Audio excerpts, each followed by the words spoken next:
for free speech, Western civilization, and delivering common sense for the American people. Ladies and gentlemen, here's Scott Jennings. Okay, it's Tuesday, January 13th. We're on day 2 of our 3-day tour this week here in the Sunshine State. Tomorrow, we're heading up to Tallahassee. Governor Ron DeSantis joins the show, as does Florida Attorney General James Udemeyer. We'll have a good day up in Tallahassee tomorrow. Now, we wore it out last night with the Club 47 people in Palm Beach. They had like 1,000 folks jammed into that place. I signed hundreds of books. I want to thank my friends, the Snowdens, for the great invitation to be in Florida with some incredible Patriots last night. At 33 minutes past the hour, this hour, Josh Kraushaar, editor-in-chief of Jewish Insider and a political analyst for Fox News, comes by to talk about this synagogue attack in Mississippi. Was the perpetrator inspired by anti-Semitic talk emanating from the likes of people like Candace Owens? We'll discuss, and we'll also talk about what President Trump may be about to do to help the protesters in Iran. Josh Kay, one of the smartest guys in D.C., is here to break it down. The Scott Jennings Show brought to you by Ease Total Health. Health insurance is broken, and Ease fixes it with no deductibles, no restrictions on doctors or hospitals. It is simply a set of benefits that you can use on day one. Ease Total Health. EaseForEveryone.com/Scott is the website. I encourage you to learn more about our friends at Ease. We'll start with the breaking news of the day out of Washington, with President Trump in Detroit today. Speaking to the Detroit Economic Club, Republicans on Capitol Hill are prepping a budget reconciliation package to support his agenda. The Republican Study Committee in the House has released the following video today. Let's hear it. How are we going to pass some bills? We need to do another reconciliation bill, and we can do it with all Republican votes. Let me see if I can reach him real quick.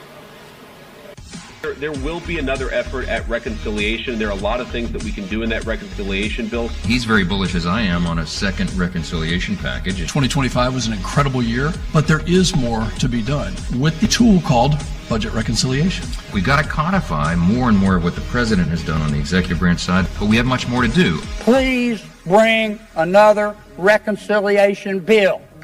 We can do so much. There's been a lot of chatter about a second reconciliation bill. Hey, what are we waiting for? Let's make the American dream affordable again. The RSC is leading the way, but it's time to go. That voice you just heard, Chairman of the Republican Study Committee, August Pfluger, Congressman from the 11th District of Texas. August joins me today. It was good to see you, sir, last week in Washington. You've got a big announcement today. A plan for Republicans to pass some bills and show the American people that the GOP is serious about tackling cost of living in this country. Chairman Pfluger, tell us about what's going on in the office today. Well, Scott, I'm not sure I can say it any better than that video, so I will summarize. But making the American dream affordable again, this is the framework. You saw the video. But what are we really talking about here? We're talking about, if we don't do this, this is political malpractice. We have a tool. Let's get after the things that Republicans have long sought to finish and to do. Let's carry over the wins from 2025.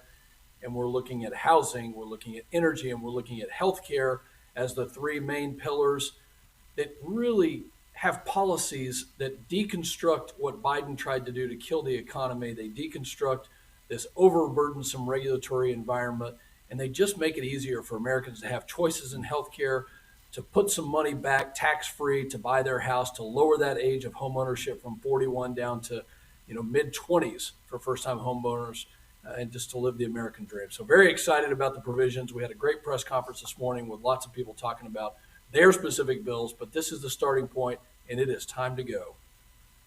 Okay, just for our listeners' knowledge, budget reconciliation is a process on Capitol Hill that allows legislation to pass and effectively bypass the 60-vote threshold that's needed to pass most things in the Senate. So if Republicans, under Chairman Pfluger's plan, can get things out of the House. It can go over to the Senate, and then only Republican votes would be needed to pass it over in the Senate. Chairman Pfluger, one of your ideas for solving the housing situation that we face in this country is selling off government property and buildings that aren't being utilized. Do you have an estimate of just how much land of this type is available? Well, it's hundreds of billions of dollars of federally held buildings that would help us to pay for some of these other provisions. So as far as the land is concerned, that's what we want the executive branch to do, is that audit to tell us how much land, how much money, how much revenue is at stake here.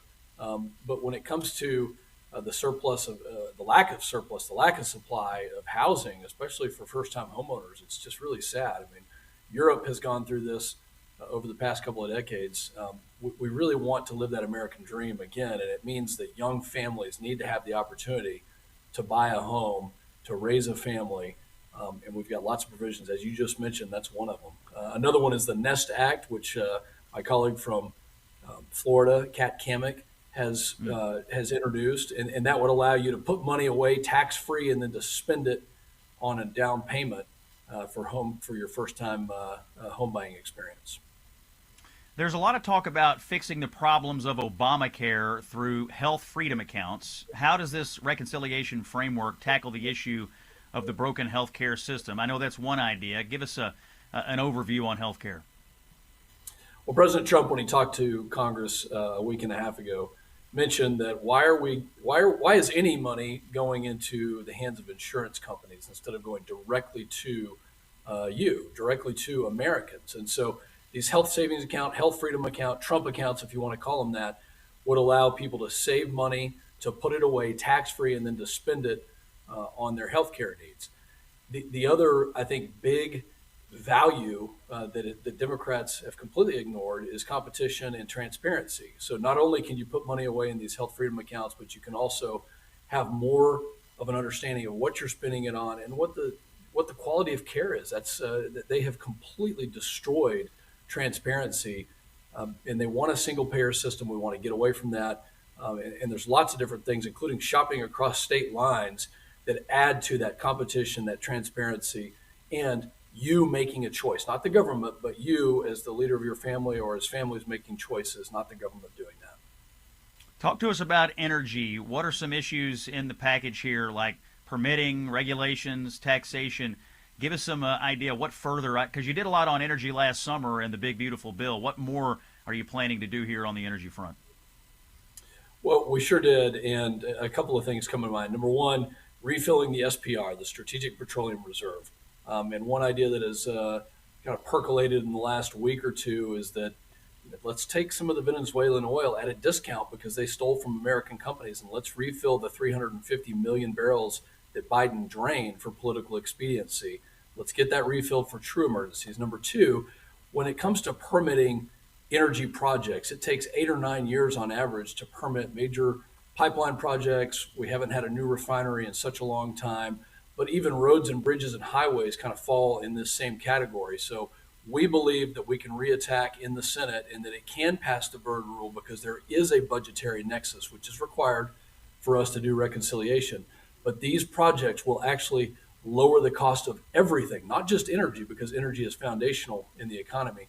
But if we can get this through, which we think we can, it will lower the cost of everything. But permitting is at the heart of all of this, as we know our economy runs on energy.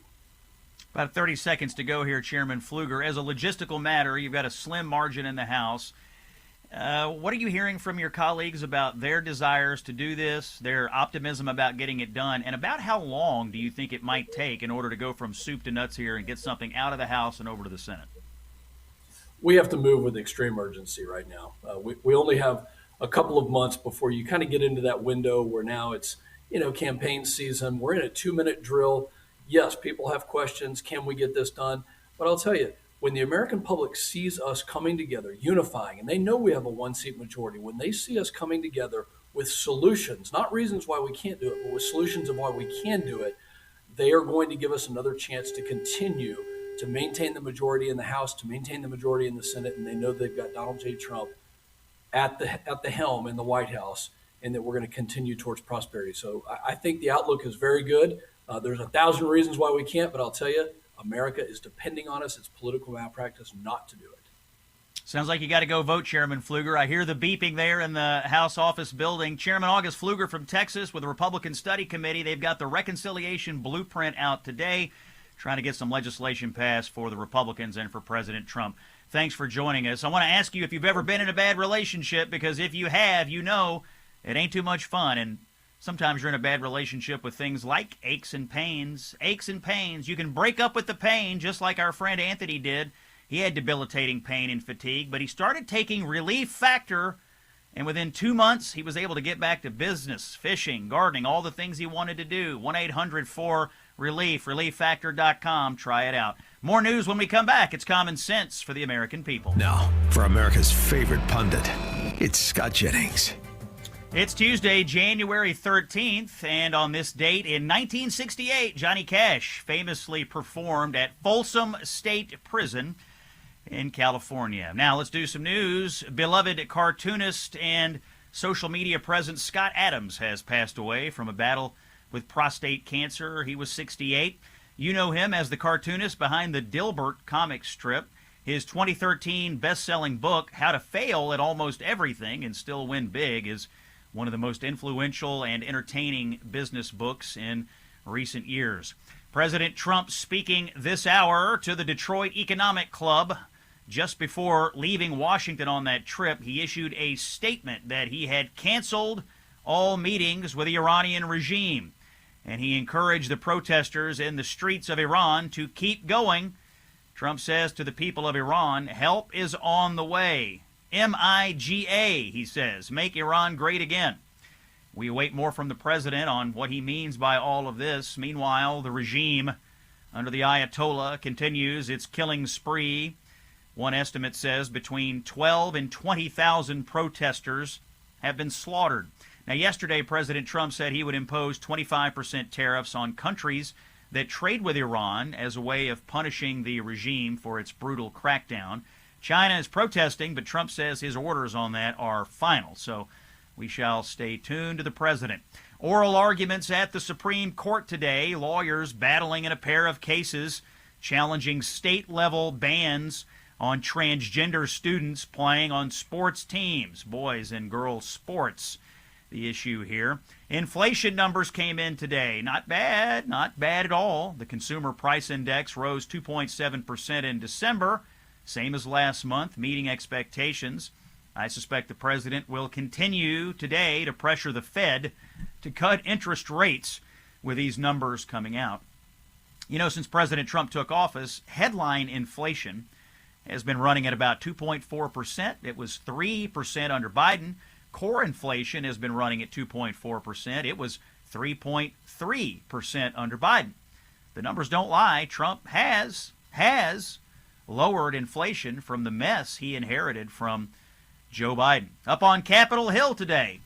Well, actually, not on Capitol Hill today. Bill Clinton did not show up for his deposition with a House Oversight Committee today in the Epstein matter. House Republicans will move to hold him in contempt of Congress. Oversight Committee Chairman Jamie Comer of Kentucky, friend of the show, says they need to talk to Bill Clinton about his long-standing dealings with Jeffrey Epstein. He visited the White House. Jeffrey Epstein visited the White House 17 times while Bill Clinton was president. I've been in Congress 9 years. I think I've been to the White House 9 times in 9 years.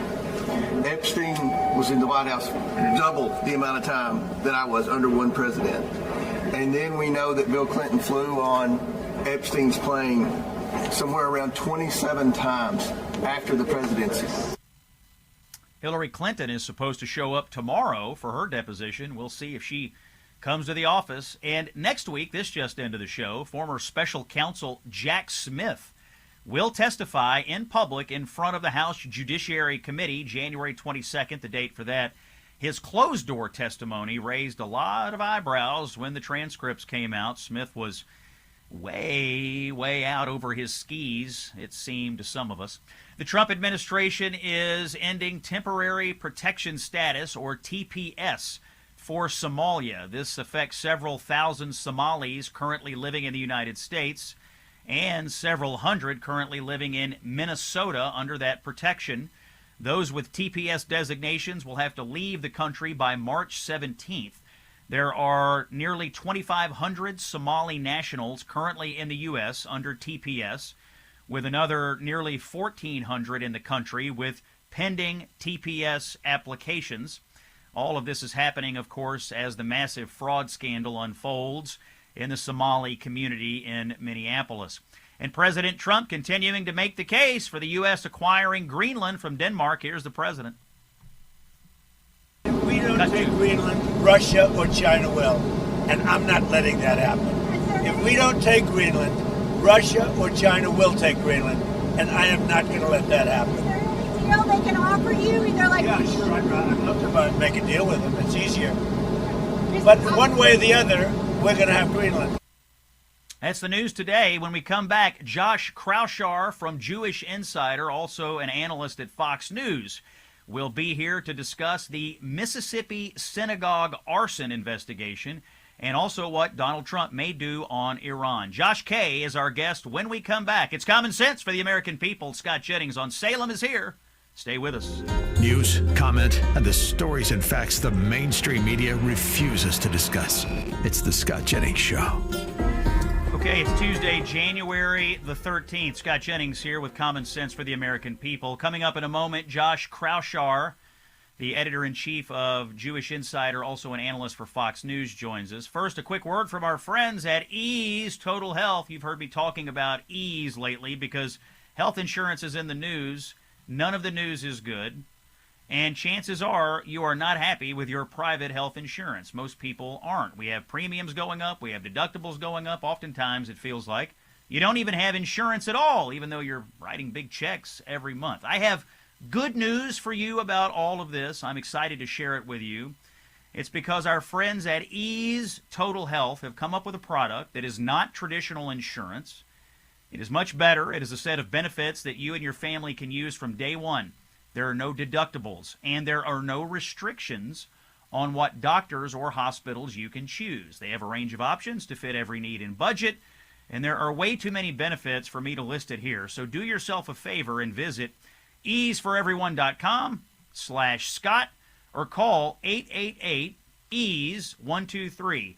888-EASE-123. Check it out for yourself. Don't wait for the government or big insurance to come to your rescue because, let's face it, they probably won't. Go to easeforeveryone.com/Scott or call 888-EASE-123. Joining us now on the Scott Jennings Show, Josh Kraushaar, the editor-in-chief of the Jewish Insider and a political analyst for Fox News Radio. Josh, welcome into the Scott Jennings Show. Scott, it's great to be with you. Yeah, good to see you, my friend. We've known each other a long time. Respect your knowledge of what's going on in the world. And I want to start in Mississippi, where a synagogue was recently set ablaze. The same synagogue, in fact, that was attacked by the Ku Klux Klan in 1967. It seems like we have a suspect in custody. Seems like the suspect has confessed.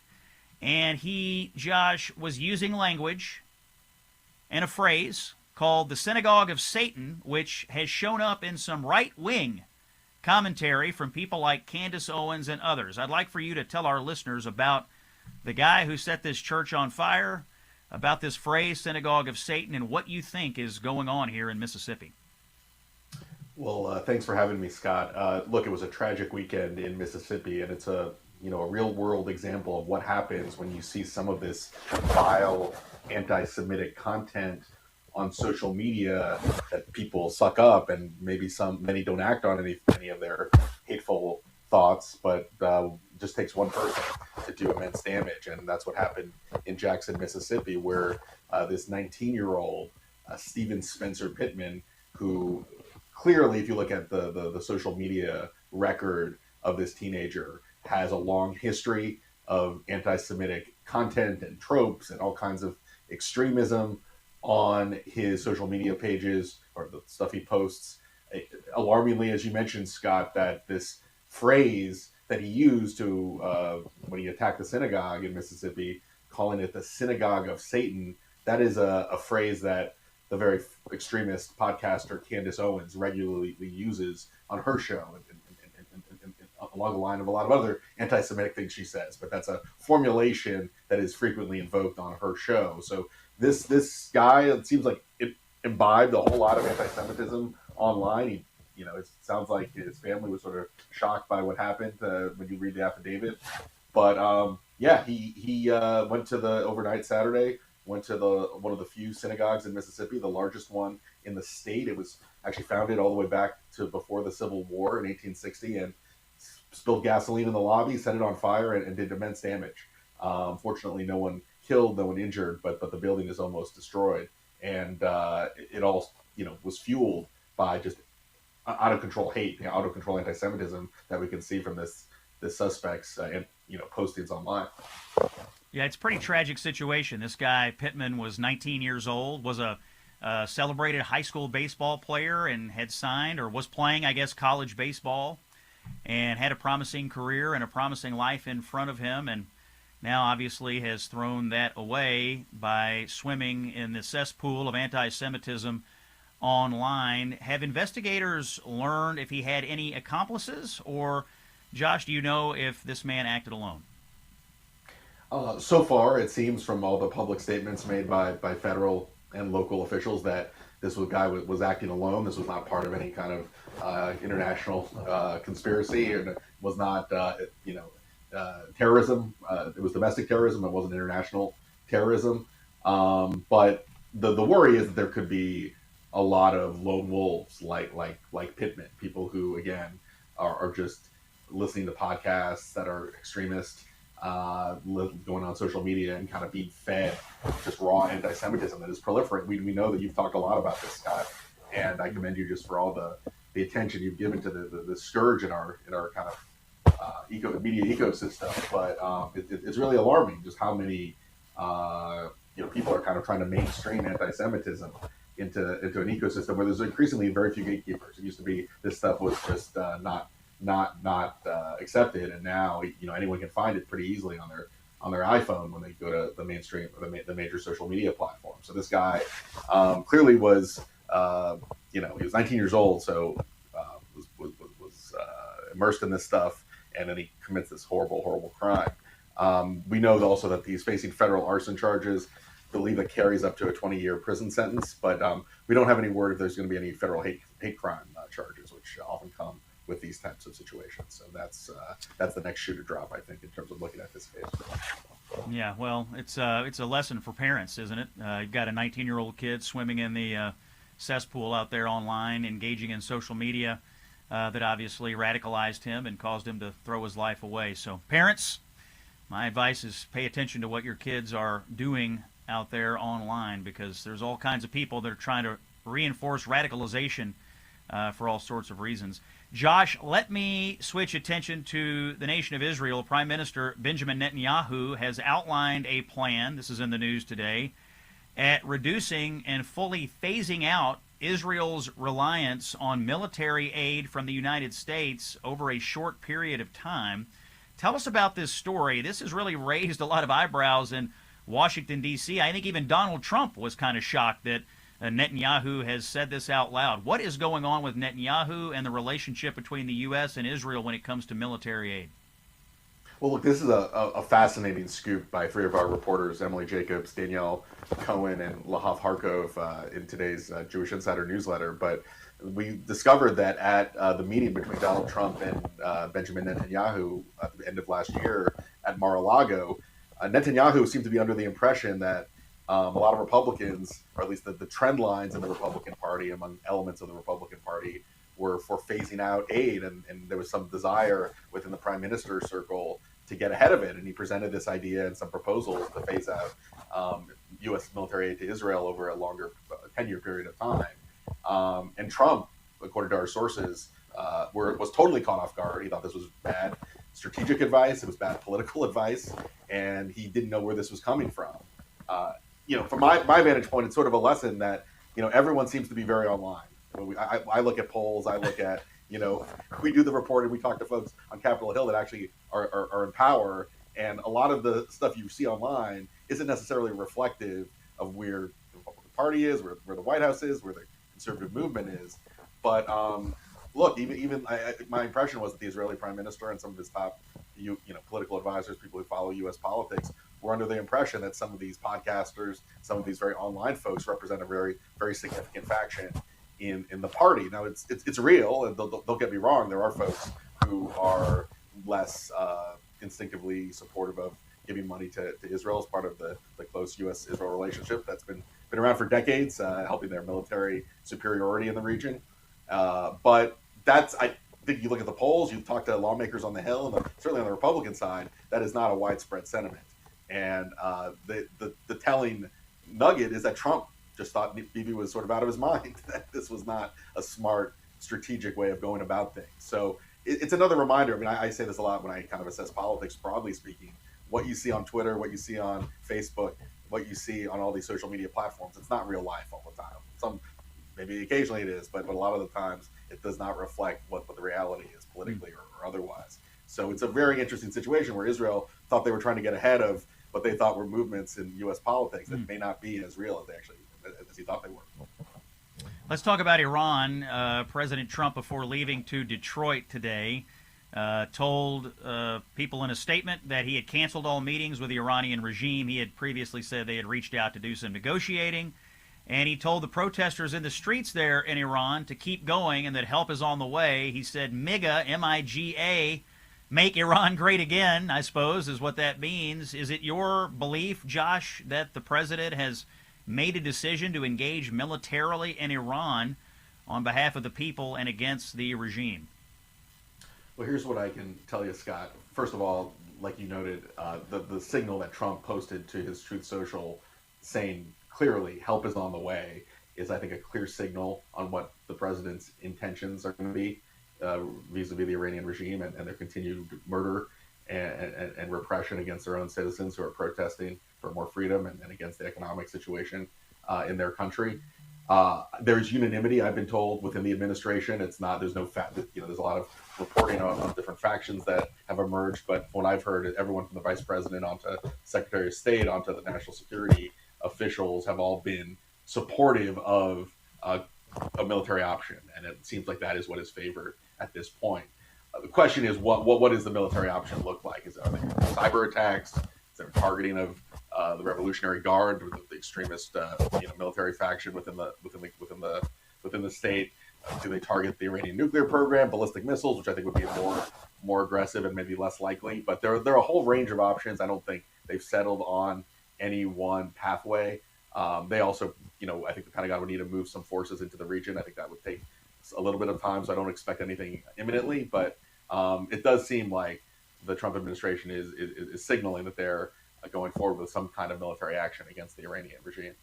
Got about 20 seconds here before we need to take a break, Josh. What's amazing to me is the silence from the left and from the celebrity community. We've got maybe 20,000 protesters, some estimates say now, killed by the regime. I don't see any protests on college campuses or all over the place out there.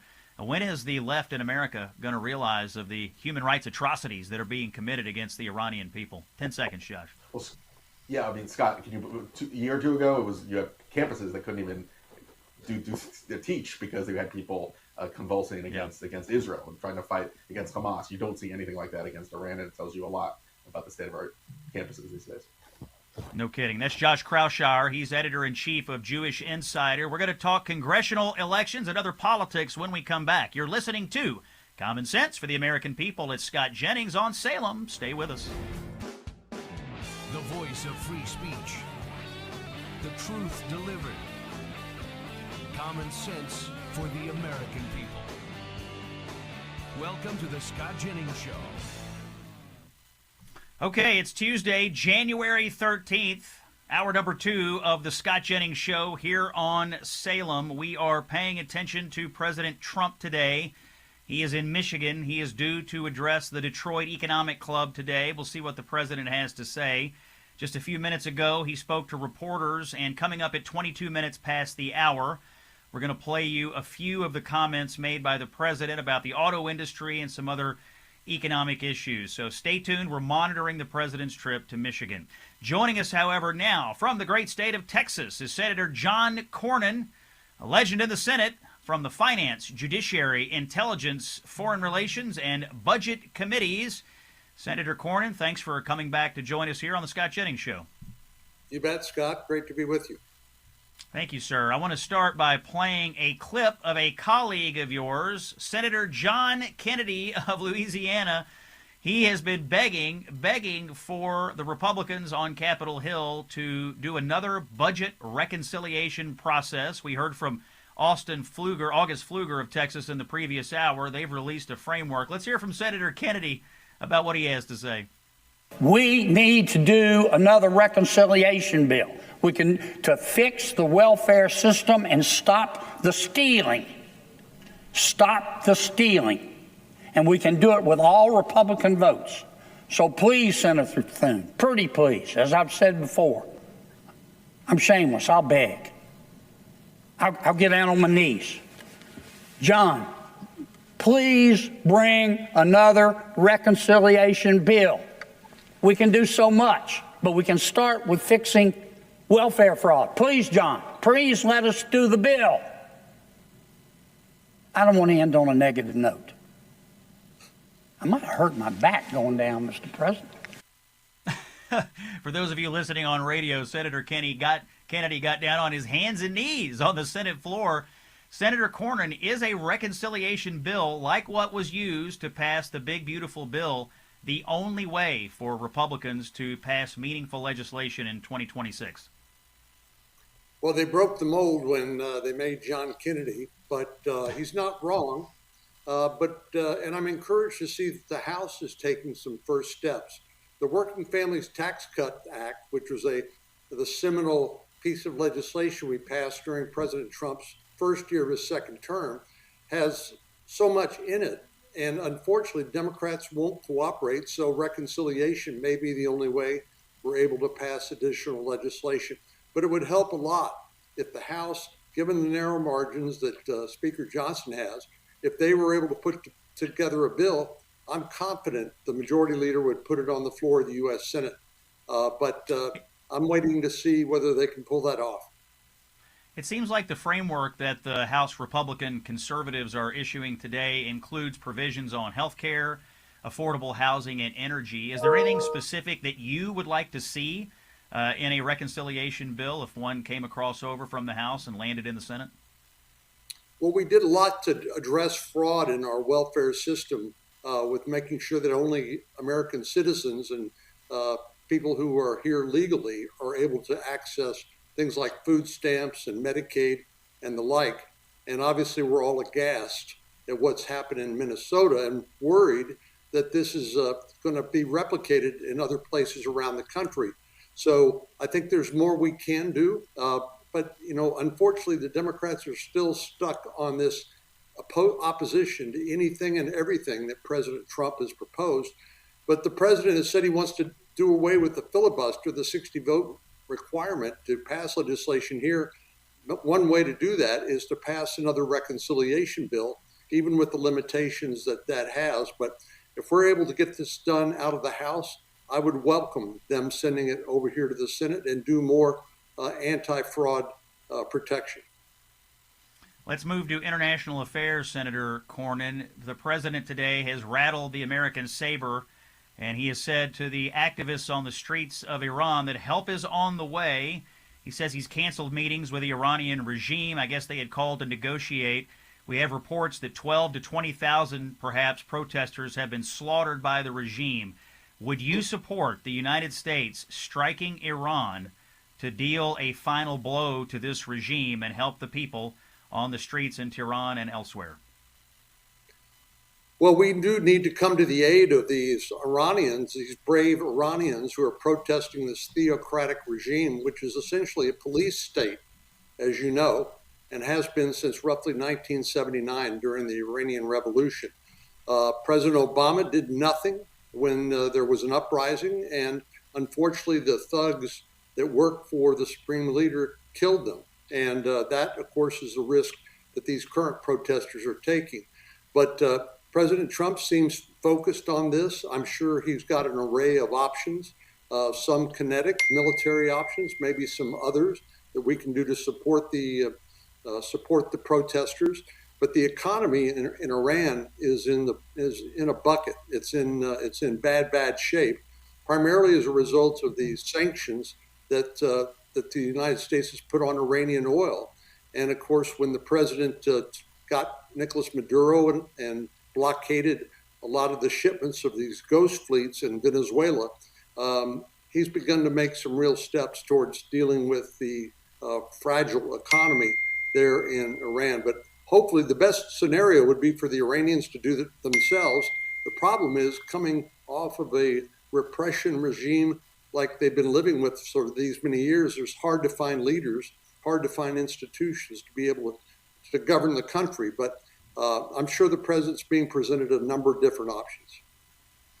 Let's talk about immigration, and let's see a little bit of this. Senator Cornyn, you recently made a trip to the border. Let's play Cut 11. The part that I'm most concerned about or most interested in, of course, is making sure that the federal government does right by the state of Texas and Texas taxpayers. Thanks to John Thune and John Barrasso and the President of the United States, we were able to secure $13.5 billion in reimbursement for border states that filled the gap in the absence of strict border control by the federal government.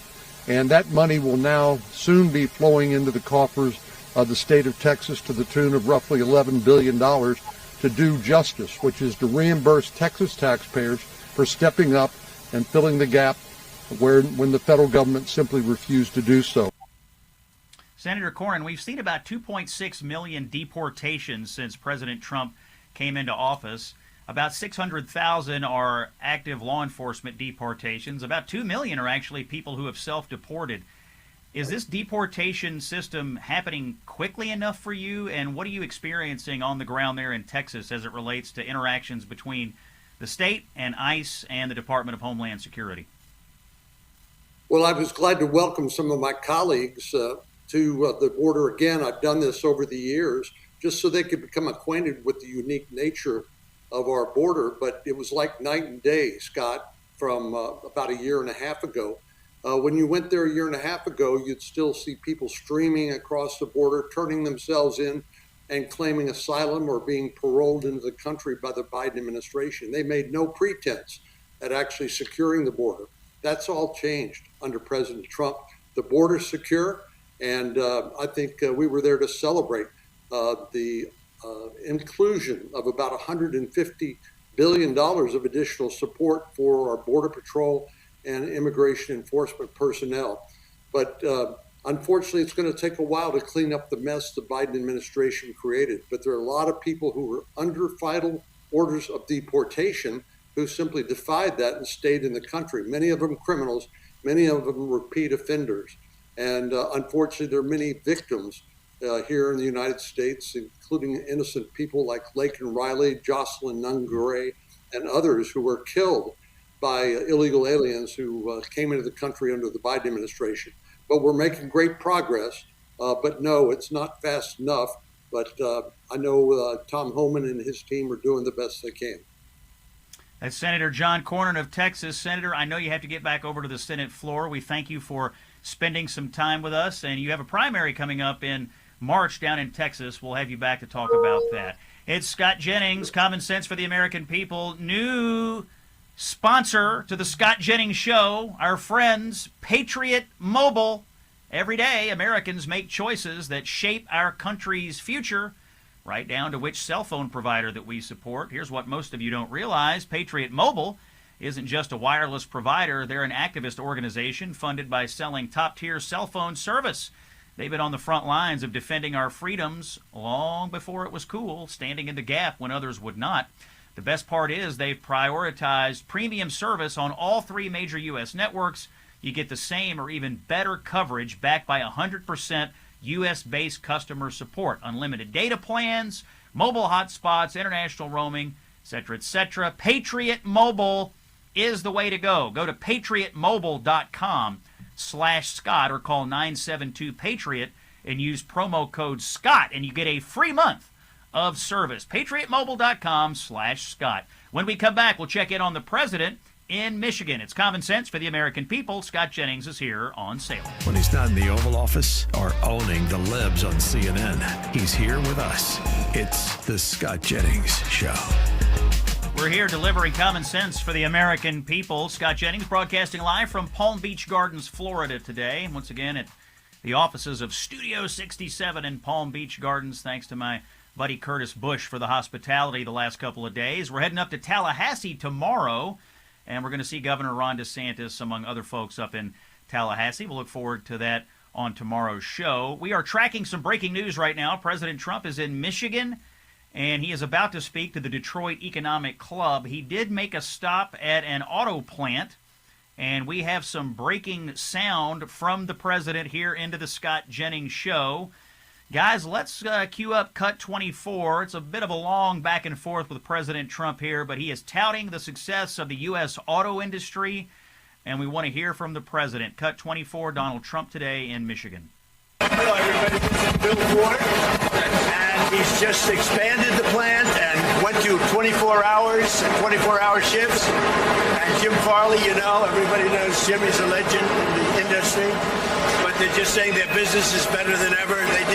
They're doing 24 hours, Jim, now, 60 round the clock, and they do expansions, and they're building more plants in the United States because of tariffs. And Jim said, and Bill very strongly confirmed, they've never seen anything like it. In all of the years that they've been in business, they've never seen what's happening now like it. So it's a great honor. But so this plant, you might talk about it. This plant goes 24 hours around the clock. Before it used to go 3 hours around the clock. No, it will. So we're adding a third shift, and it's going to be running, as the president said, 24 hours, 6 days a week. And that just shows the demand there is for this product, which is the best-selling product, as you all know, in America. And it just gets hotter and hotter. So we have a great relationship with the president and his whole staff. They've been great to work with for us. He personally is incredibly responsive every time we need something or call. We very much appreciate it, and we couldn't be more excited. We're adding market share. We're growing as a company. We're adding jobs, not just here but elsewhere. This is times are good for us. And all of the U.S. automakers now are doing great. And before they were having a really hard time. You couldn't. The environmentalists would not have let them survive. So the back and forth there between President Trump, and that was the CEO of the Ford Motor Company, Jim Farley. They're touring a Ford plant, Ford talking about expanding operations. And let's cue up, guys, Cut 27 here. Donald Trump talking broadly about the U.S. auto industry. This is a big focus of his visit to Michigan today to speak to the Detroit Economic Club. Here's more of the president. Everybody said that the cars are dead in the United States. If you go back 4 years ago into the middle of the Biden administration, everybody was closing up their plants. Now we have more plants being built in our country than at any time in history. Nobody's ever seen anything like it. And it's the election, November 5th, and it's other things, but it's also, I think, maybe the biggest part, the election, because I'm the tariff person. And everybody now admits that I was right on tariffs. And I hope that we win the Supreme Court case. President alluding to the case that we're waiting on a decision from the Supreme Court. This is the case challenging his ability to levy tariffs. He has argued vociferously for months and months and months to anyone who will listen, including yours truly, when I interviewed him here on this show and for my book and in other places, that the president's ability to levy tariffs is an economic tool that has led to a resurgence in manufacturing in the United States. He also views it as a diplomatic tool that he's been able to use to leverage against other countries and get outcomes that are advantageous to U.S. diplomacy. Let's play one more clip from the president. This is Cut 25, and how all this is affecting our relations with Canada and Mexico. Here's Donald Trump. I don't even think about USMCA. I mean, I want to see Canada and Mexico do well, but the problem is we don't need their product. We don't need cars made in Canada. We don't need cars made in Mexico. We want to make them here. And that's what's happening. Everybody's moving here. From Canada, they're coming here. From Mexico, from Japan, from Germany, from all over the world. They're coming here. They're opening up their plants. Bill is lucky because he's had a lot here, but when he doesn't have it here, he's moving here. They're doing big expansions, Ford. But they're all doing great. The car industry is exciting, and to be honest with you, Bill, every industry is exciting. Yeah, just like this. We're nothing if not tracking the breaking news here on Salem, here on the Scott Jennings Show. That was just moments ago, Donald Trump talking to CEO Jim Farley of the Ford Motor Company before heading over to the Detroit Economic Club. We're going to take a break. When we come back, we're going to talk to Tom Fitton of Judicial Watch and find out what in the world is going on with Oregon and their voter rolls. A lot of fraud. You don't want to miss it. Common sense for the American people. Scott Jennings is here on Salem. Stay with us. Conversations and stories you simply won't hear from the mainstream media. It's the Scott Jennings Show. It is Tuesday, January 13th. Scott Jennings here with Common Sense for the American people. We turn our attention now to election integrity. Joining the show today, Tom Fitton. Tom is the president over at Judicial Watch, which is the top rights organization for combating fraud and crime regarding the voter rolls all over the country. Tom is here today to discuss a key victory he just scored in the state of Oregon. When you hear what Tom has to say, you will not believe your ears. Tom Fitton of Judicial Watch, welcome to the Scott Jennings Show. Hey, Scott, it's good to be with you. Thanks for bringing us on to talk about this important issue. So tell our listeners, what in the world is going on in Oregon with their voting rolls? Talk about the numbers, talk about the fraud. And when you say it out loud, I mean, I'll be as aghast when you say it as when I first read it. It is shocking what's going on there. It is. The numbers are huge. And, when you look nationally, I think there are like 24 million names in the rolls that need to be cleaned up. So we're talking huge numbers. And we already have cleaned up 5 million names through our litigation, New York, California, L.A. County, et cetera. But, it just has to keep on going because the lists get older and older, and if the states aren't doing what they're supposed to do, you get a lot of dirty names on the rolls because people move away and die. In Oregon, we looked at the numbers. In 35 of the 36 counties, Scott, they had more people on the rolls than were actually living there and eligible to vote. So we sued. And you're able to do that under federal law to, take reasonable steps to clean up the rolls. So they were fighting us, obviously. And then this weekend, it's reported the new Secretary of State, I don't know if I'm presuming he's a Democrat, said, oh, by the way, we're going to remove 800,000 names from the rolls. We haven't been removing names from the rolls since 2017. And that's 800,000 names. That's 20% of the registered people on the rolls right now. 20%. I was going to ask you, what's the population of Oregon? You take 800,000 people off. I mean, that's a big chunk. 20%. Yeah. So the total registration number is 3.8 million. So 800,000 of those names are bad. And he said we're going to remove 160,000 names immediately, and 600 or so thousand. We're going to have to figure out a process to get them off. And none of that would have happened without a lawsuit. So that brings it to a total of 5.8 million names that Judicial Watch, a private entity, has forced states to clean up in just the last few years. As I said, 1 million names in New York City. I mean, we sued New York City. They immediately took almost 500,000 names off, and then the next year another 500,000. Same in Washington, D.C. They quickly removed over 130,000 names. D.C. is in the big city, so it's a huge number. It's not going to stop.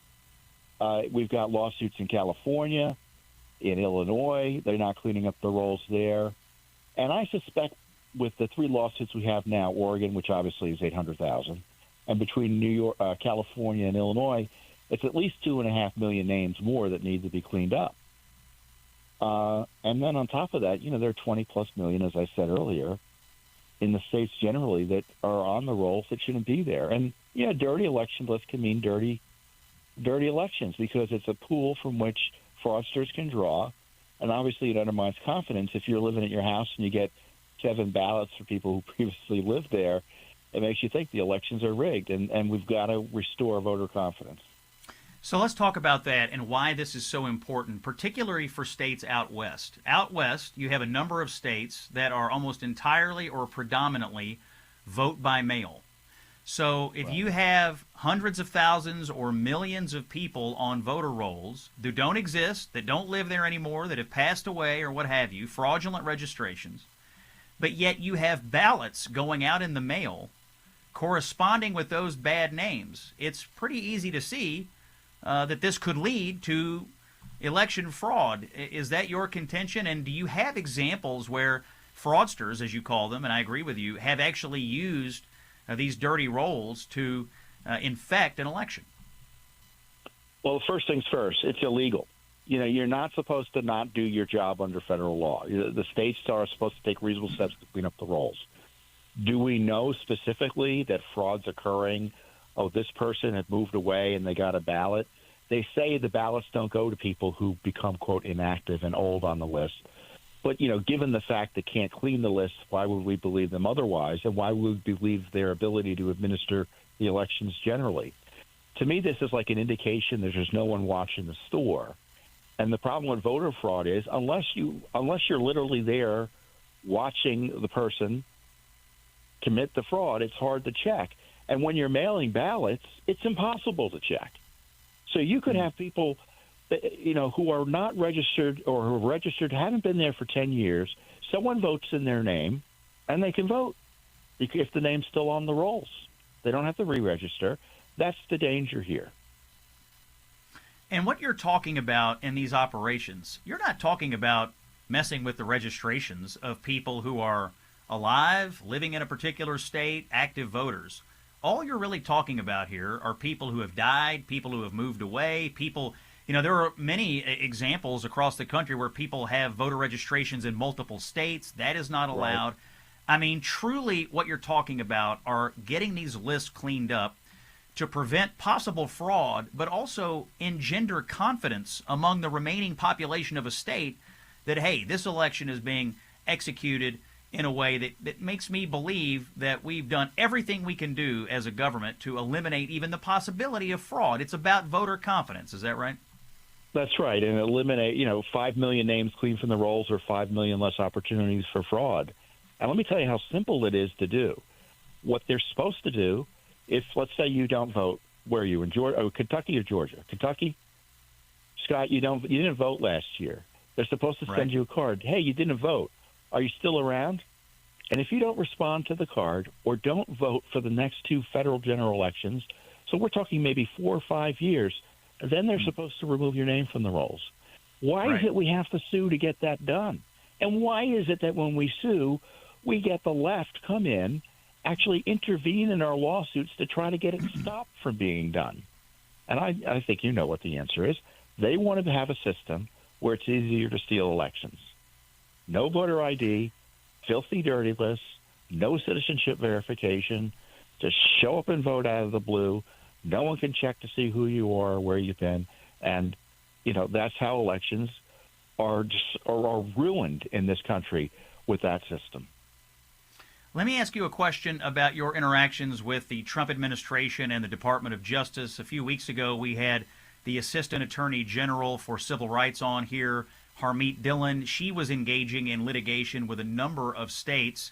She was doing the same thing you're doing on the outside, which is talking to states about turning over data for the purpose of cleaning up the voter rolls. She was getting resistance from a number of states. Are you in touch at Judicial Watch with Harmeet Dillon and what she's doing on the inside? And how would you judge the Trump administration's efforts on election integrity so far? It's better than the first administration, and I can't say one way or the other who we're in touch with at the Justice Department, but they did kind of make some noise in this case in Oregon, saying that Judicial Watch should be able to proceed with the case. And what Harmeet's doing now is they're asking for the voter list so they can independently evaluate how clean the lists are, which they're able to do under federal law. And the fact that the largely Democrat states don't want to turn it over just tells you where they are on this. It's kind of this crazed objection to common sense steps to make sure the rolls are clean. Who objects to making sure that people who are dead or moved away aren't on the voting rolls? And, they say, well, you can get real voters knocked off. Well, that's rare if it happens at all. And if they do, you know what they need to do? Re-register. Yeah, it seems like an easily correctable thing if that happens, but it's easy to identify who has at least passed away. I mean, we have federal records of who dies through the Social Security Administration and other ways, and it just seems to me that people fighting so hard to keep these fraudulent registrations on the voter rolls really ought to be asked by the media more often to explain themselves. We're talking to Tom Fitton, president of Judicial Watch, currently engaged in litigation all over the country to try to clean up the voter rolls. Tom, I know you're also tracking a couple of other issues personally and at Judicial Watch. Have you had a chance today to look in on the arguments going on at the Supreme Court regarding the transgender sports cases? The issue here, boys playing in girls' sports. I've seen a couple of comments from a couple of the justices, including Ketanji Brown Jackson. It seems to me that the left still is having trouble defining what is a woman. Are you following this case closely? Any comments on the arguments that you're familiar with today? Yeah, I think, it comes down to whether there's, quote, discrimination based on sex and whether transgenderism falls into that category by denying males pretending to be females the right to be on the sports teams of girls and females. And, the key argument in response to that is it's not based on their transgender status. It's based on their biological birth. Men, you're born as a male. Doesn't matter if you're transgender or not. You can't be on a female sports team and vice versa. So to me, it's kind of a straightforward legal analysis. I'm not a lawyer. What do I know? But it looks like at least 5 or 6 of the justices tend to agree with me on it.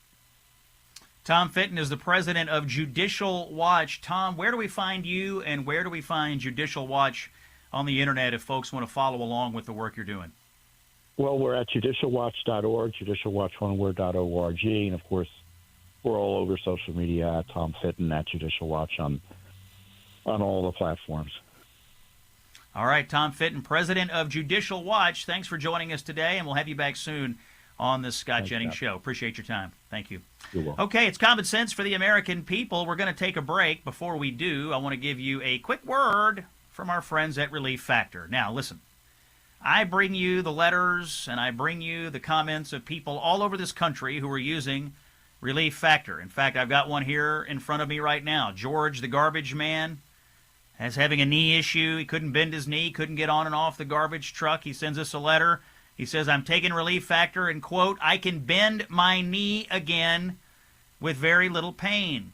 George was living with aches and pains. And it was more than just annoying. It was affecting whether he could do his job. I wonder if you're listening and in the sound of my voice, do you have aches and pains? That it's impacting what you want to do. Go to work, play with your grandkids, walk your dog, take a stroll, whatever. If you are, there may be a way out for you. This is a daily drug-free supplement. It does not mask the pain.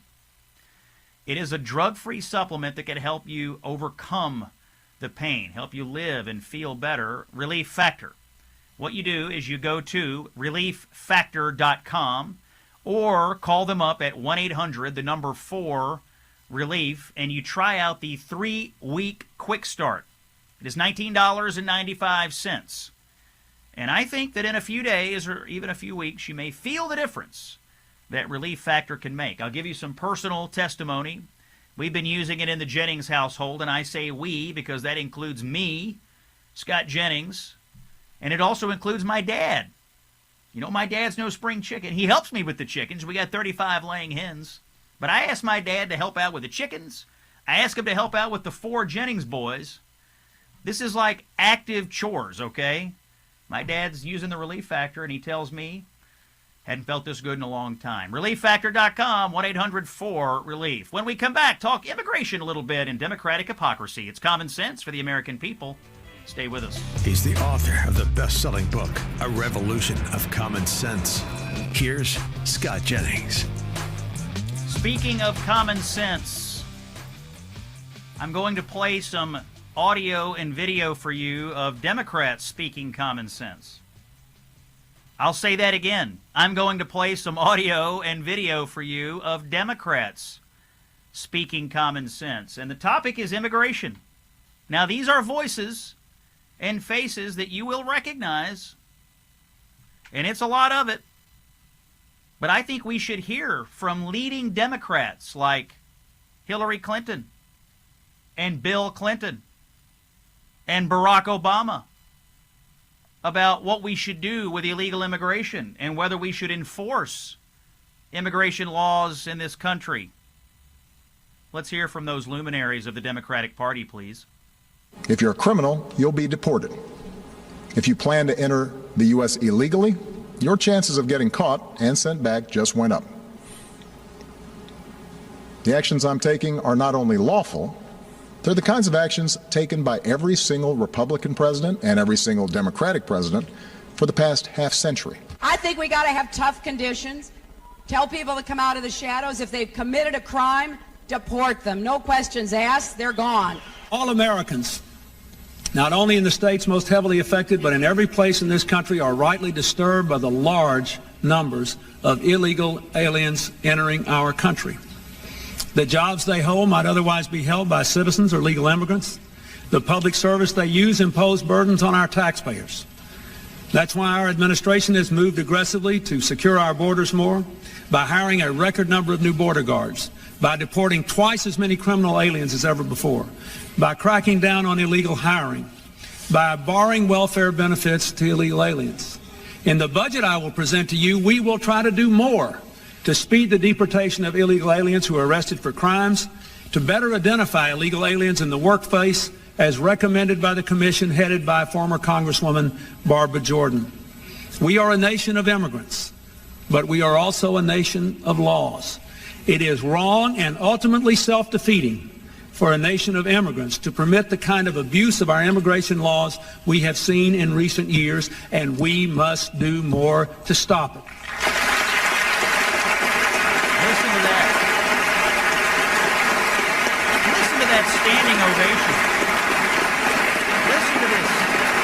If you're watching on video, look at all these politicians in Washington, D.C. I've read both the Minnesota. For Bill Clinton. That was State of the Union material right there. Barack Obama, the deporter-in-chief, Hillary Clinton. What happened to the Democratic Party? Because today, those people sound like Donald Trump.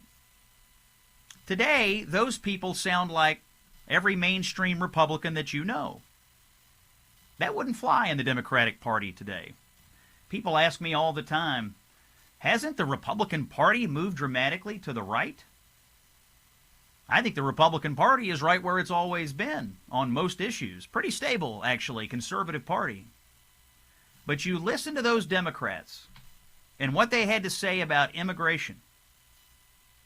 You tell me, if you were a Democrat elected official, even if you were the president, and you walked into a Democratic political event, a fundraiser, a dinner, some rally in front of a bunch of Democratic activists, and you said any of those things that we heard the Clintons say, that we heard Barack Obama say, I believe they would beat you up and throw you out in the street. Why? Why has the Democratic Party decided that its principal and primary constituency should be illegal aliens?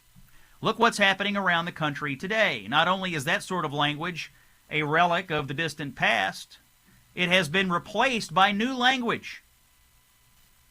That new language is spoken by people like Chris Van Hollen, senator from Maryland, who went all the way to El Salvador to have margaritas with an illegal alien who got deported from his state. It's spoken by the Democratic officials in Minnesota and in Oregon and in other blue state and blue city jurisdictions who say that federal ICE officers should not be allowed to enforce federal law in their state. And in fact, if they try, we will confront them with the National Guard, with our own local law enforcement. We have gone from Democrats in this country saying, hey, let's enforce the law because illegal immigration is bad, to, hey, we're going to secede from the Union if you try to enforce immigration laws around here. The Democrats, folks, have lost their minds. That's it for today. We'll be in Tallahassee tomorrow. Governor Ron DeSantis is joining us. It's Common Sense for the American People. Scott Jennings, thanks for listening. Common sense for the American people. This is the Scott Jennings Show.